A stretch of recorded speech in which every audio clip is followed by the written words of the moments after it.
Serangan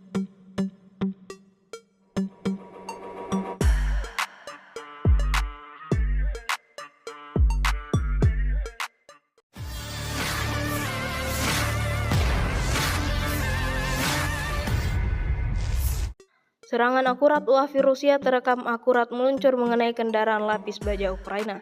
Rekamannya beredar di Telegram pada Rabu 5 Juni 2024. Amunisi berkeliaran Rusia tampak menghantam kendaraan lapis baja Ukraina hingga terbakar hebat.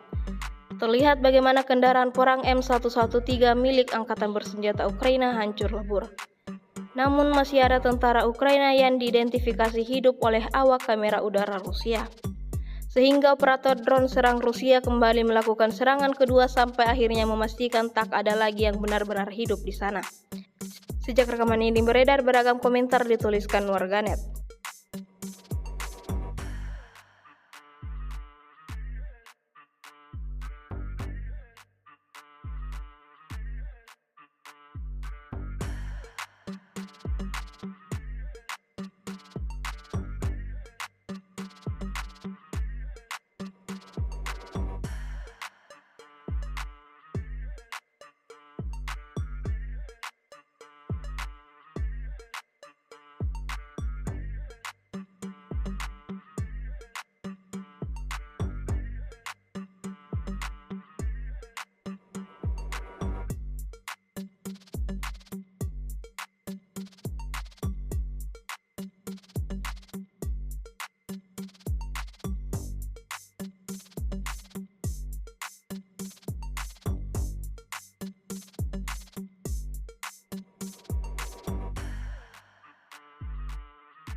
Download Tribun X sekarang, menghadirkan lokal menjadi Indonesia.